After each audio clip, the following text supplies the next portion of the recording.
তুমি এক্ষুনি বের হয়ে যাও। আমি এখানে জনগণের টাকা লুট করতে আসিনি। আচ্ছা ঠিক আছে ভাই, দেখি আপনি ক্ষমতায় কতদিন থাকেন, আমিও দেখতেছি।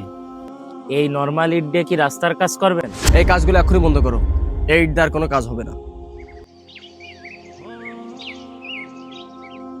ভাই, আমরা তো নির্বাচনে বিপুল ভোটে জিতে গেছি, এখন তো সব ক্ষমতা আমাদের হাতে। আলিফ, শান্ত হও। এটা জয়ের উল্লাস নয়, এটা দায়িত্বের শুরু। এ বিজয় মানে মানুষের অধিকার তাদের কাছে ফিরিয়ে দেওয়ার চ্যালেঞ্জ। আরে ভাই, এসব চিন্তা ভাবনা বাদ দেন তো, চলেন চা নাস্তার অর্ডার দিই। তাছাড়া আমরা তো এখন বিজয় করেছি, এখন যদি আমরা একটু আনন্দ ফুর্তি না করি তাহলে কবে করব? আলহামদুলিল্লাহ, আল্লাহর শুক্রিয়া। কিন্তু মনে রাখতে হবে, জনগণের আমানত আমাদের কাঁধে।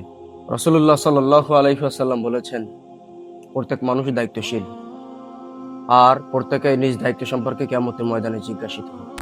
এই বিজয় যেন আমাদেরকে অহংকারী করে না তোলে, সেদিকে লক্ষ্য রাখতে হবে। সালামু আলাইকুম আসমান ভাই, কেমন আছেন? অভিনন্দন ভাই আপনাকে, আপনি তো জিতে গেছেন। আমি এই এলাকায় থাকি, আমি বিভিন্ন কাজ করে থাকি, আপনার সাথে কাজ করতে চাই আমি। ওয়ালাইকুম আসসালাম ওয়া রাহমাতুল্লাহ। কি কাজ করতে চাও তুমি আমার সাথে? ভাই, আমি আপনার সাথে এলাকার উন্নয়নের কাজ করতে চাই, আপনার সাথে সম্পর্কটা বাড়াতে চাই। এটা রাখেন। তুমি এক্ষুনি বের হয়ে যাও। আমি এখানে জনগণের টাকা লুট করতে আসিনি, আমি মানুষের সেবা করতে এসেছি। আচ্ছা ঠিক আছে ভাই, দেখি আপনি ক্ষমতায় কতদিন থাকেন, আমিও দেখতেছি। ভাই, আমি খবর পেলাম ও তো সাবেক নেতা রেজাউলের ছেলে, ওরা তো খুব বড় মাপের লোক, ওদের সাথে আমাদের হাত করাটা উচিত ছিল না?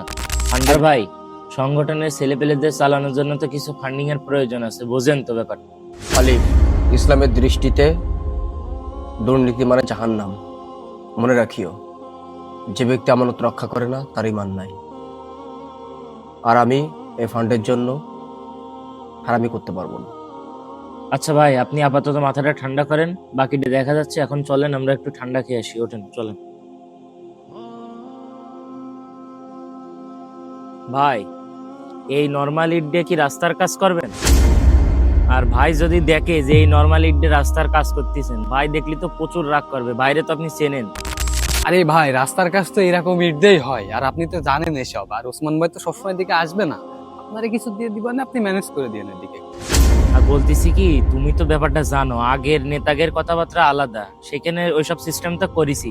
আর এবার তো মনে করো কি যে নতুন এমপি, এর সাথে এসব করলেই ও বুঝে ফেলবে, খুব চালাক লোক, এরকম করা যাবে না, ভাই রাগ করবে কিন্তু খুব। শোন ভাই, মনে কর কি যে আগের নেতাগের হিসেব কিতাব ছিল আলাদা, শুধু ফোনে